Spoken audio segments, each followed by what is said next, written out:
ഇപ്പം ഞാനിവിടെ നിന്നിട്ട് ഇങ്ങനെ സംസാരിക്കണില്ലേ, ഞാനിങ്ങനെ സംസാരിക്കുമ്പോൾ എൻ്റെ മനസ്സിലിങ്ങനെ ആലോചനകൾ വരണം, ചിന്തകൾ വരണ്ടേ.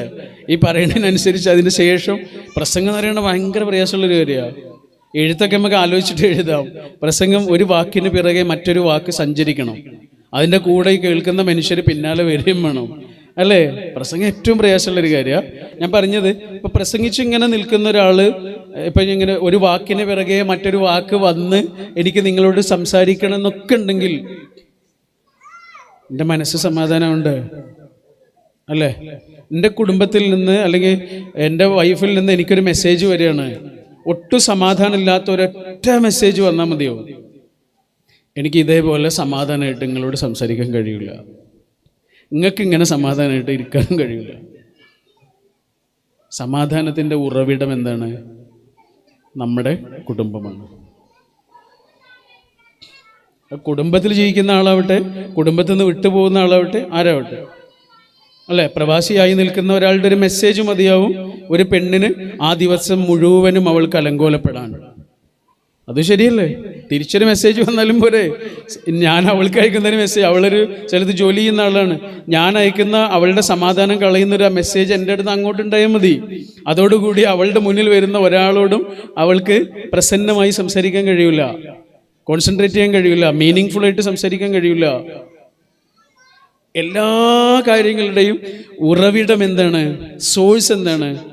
കുടുംബത്തിലെ സമാധാനമാണ്. No doubt. ഇപ്പം നമ്മൾ ചെടി നനക്കുന്ന സമയത്ത് എവിടെയാ വെള്ളം നനക്കുക? ഇലയിലാണോ? ചെടിയുടെ ഇലയിലാണോ? എവിടെ വെള്ളം നനക്കുക? എവിടെ വെള്ളം നനക്കുക? ചെടി നനക്കുമ്പോഴേ വെള്ളം നനക്കുക എവിടെയാ? ഇലയിലാണോ, തണ്ടിലാണോ, വേരിലാണോ? എവിടെ നനക്കുക? വേരിലല്ലേ? എൻ്റെ പേരെന്താ? അമ്മയോ? ഇവൻ്റെ പേരെന്താ?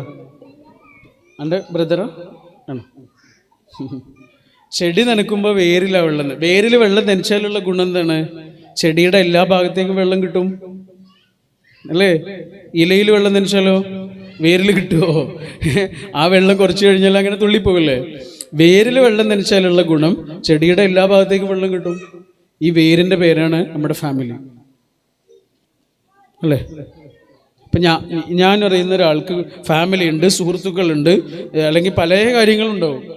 ഞാൻ എൻ്റെ സുഹൃത്തുക്കളുടെ മുന്നിൽ വളരെ നല്ല ഒരു സുഹൃത്താകുന്നു. അവർക്ക് വേണ്ടി എത്ര സമയവും കളയുന്നു, അവർക്ക് വളരെ പ്രയോറിറ്റി കൊടുക്കണം, ഒക്കെ ശരിയാ. പക്ഷെ എൻ്റെ കുടുംബത്തിൽ സമാധാനം ഇല്ലെങ്കിൽ ആ സുഹൃത്തുക്കളുടെ കൂടെ ഇരിക്കുന്ന ഞാൻ സമാധാനത്തോടു കൂടി അവിടെ ഇരിക്കാൻ കഴിയോ?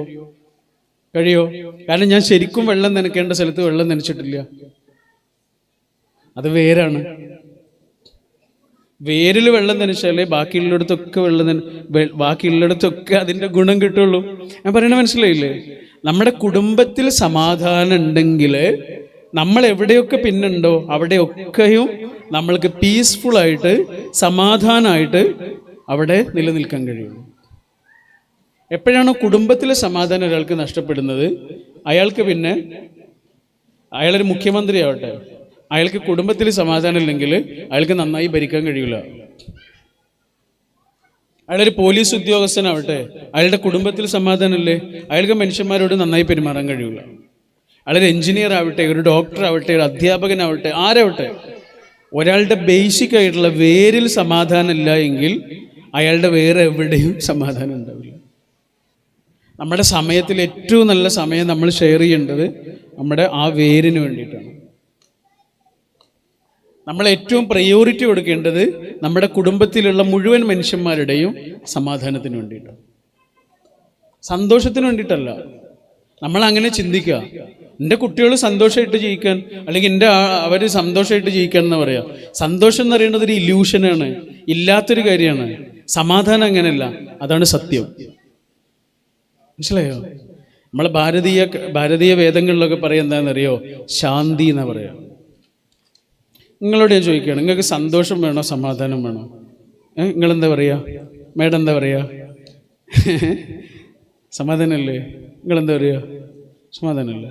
പക്ഷെ മനുഷ്യന്മാർ മുഴുവൻ എന്താ വിചാരിക്കണേ? സമാധാനം നഷ്ടപ്പെടുത്തുന്നത് എന്തിനു വേണ്ടിയിട്ടാണ്? സന്തോഷത്തിന് വേണ്ടിയിട്ടല്ലേ? അല്ലേ? സന്തോഷത്തിൻ്റെ പിന്നാലെ നടന്നിട്ട് ശരിക്കും നമുക്ക് നഷ്ടപ്പെടുന്നത് എന്തായിരിക്കും? മനസ്സമാധാനമായിരിക്കും. അപ്പം നമ്മൾ പ്രയോറിറ്റി കൊടുക്കേണ്ടത് എന്തിനാ? സന്തോഷത്തിനാണോ, പ്ലഷറിനാണോ, പീസിനാണോ? പീസ്, സമാധാനം. ഞാനൊരു സ്റ്റോറി പറയാം. ഒരു രാജ്യത്ത് വലിയൊരു ചിത്രരചനാ മത്സരം നടക്കുകയാണ്. നിങ്ങൾക്ക് ബോറടിക്കണ്ടോ?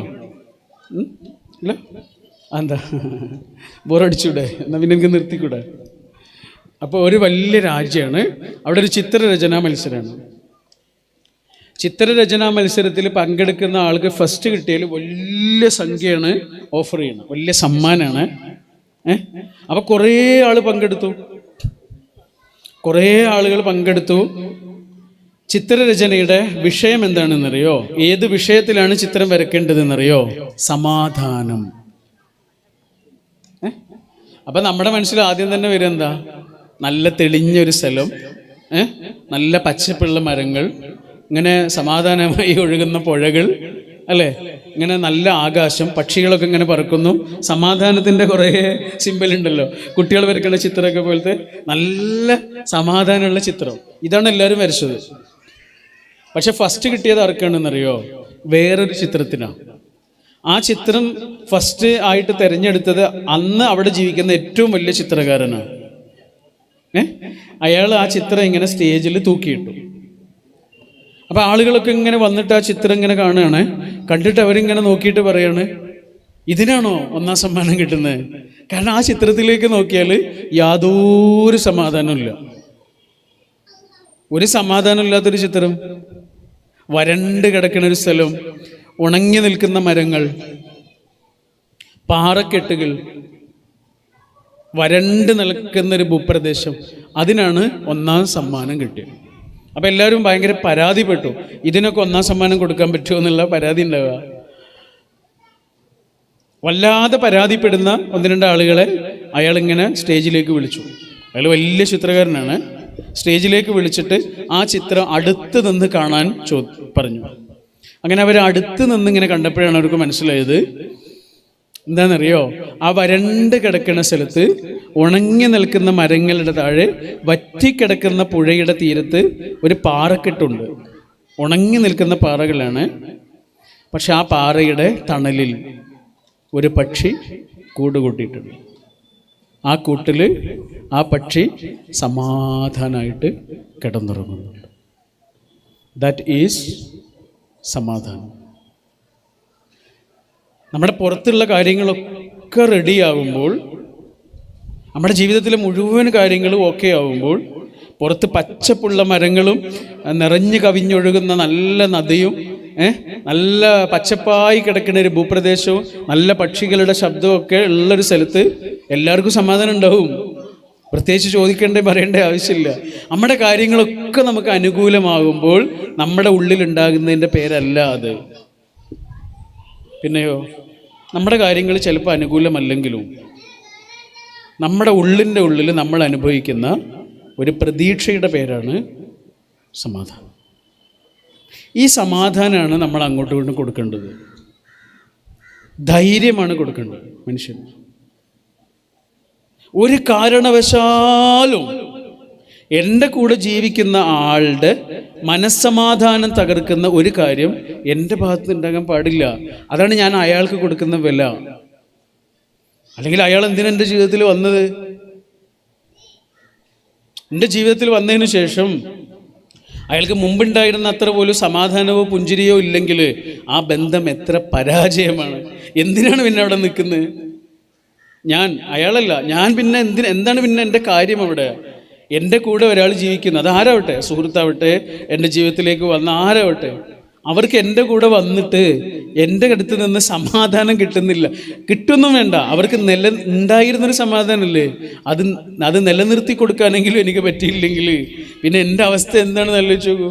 അപ്പം നമ്മുടെ കൂടെ ജീവിക്കുന്ന മനുഷ്യരില്ലേ, ആ മനുഷ്യർക്ക് നമ്മൾ ഏറ്റവും കൂടുതൽ വില കൽപ്പിക്കേണ്ടത് അവരുടെ മനസ്സമാധാനത്തിനാണ്. നമ്മുടെ ഒരു മെസ്സേജ് കൊണ്ട്, ഒരു വാക്ക് കൊണ്ട്, ഒരു സമീപനം കൊണ്ട്, ഒരു മൗനം കൊണ്ട് അവരുടെ ഉള്ളിൻ്റെ ഉള്ളിലുള്ള ഒരു രസം നഷ്ടപ്പെടരുത്. പക്ഷേ പലപ്പോഴും പല മനുഷ്യരും അതിനൊരു വില കൽപ്പിക്കില്ല. എൻ്റെ കൂടെ ജീവിക്കുന്ന മനുഷ്യന് ജീവിതം മടുത്താൽ പോലും ഞാനതിന് വില കൽപ്പിക്കാത്തൊരവസ്ഥ എന്ന് പറഞ്ഞാൽ ഒരടുപ്പത്തിൻ്റെ ഏറ്റവും അവസാനത്തെ അടയാളമാണ്. അയാളുടെ ആയുസ്സിന്, അയാളുടെ സങ്കടങ്ങൾക്ക്, അയാളുടെ വിഷമങ്ങൾക്ക് അയാൾ വില കൽപ്പിക്കുന്ന കുറേ കാര്യങ്ങളുണ്ട്. അതിനൊന്നും ഞാൻ വില കൽപ്പിക്കുന്നില്ല എങ്കിൽ ഒരു ബന്ധത്തിൻ്റെ ഏറ്റവും മോശം അവസ്ഥയാണത്. പറയണ നിങ്ങൾക്ക് മനസ്സിലാവുന്നില്ലേ? നമ്മളെ കൂടെ ജീവിക്കുന്ന മനുഷ്യരോ കൂടെ ഉണ്ടോയെന്നുള്ളതല്ല, അവർ ചിലപ്പോൾ പുറത്തായിരിക്കും, അല്ലെങ്കിൽ നമ്മളെ കൂടെ തന്നെ ഉണ്ടാവണമെന്നൊന്നുമില്ല, ആരാവട്ടെ. നമ്മുടെ കൂടെ ജീവിക്കുന്ന മനുഷ്യർക്ക് ഒരാളുടെ കൂടെ ജീവിക്കുമ്പോൾ നമ്മൾക്കും നമ്മുടെ കൂടെ ജീവിക്കുമ്പോൾ അവർക്കും കിട്ടേണ്ടത് ശരിക്കും എന്താണ്? സമാധാനമായി കിടന്നുറങ്ങാൻ കഴിയണം, സമാധാനമായി ജീവിക്കാൻ കഴിയണം, പേടി കൂടാതെ ജീവിക്കാൻ കഴിയണം.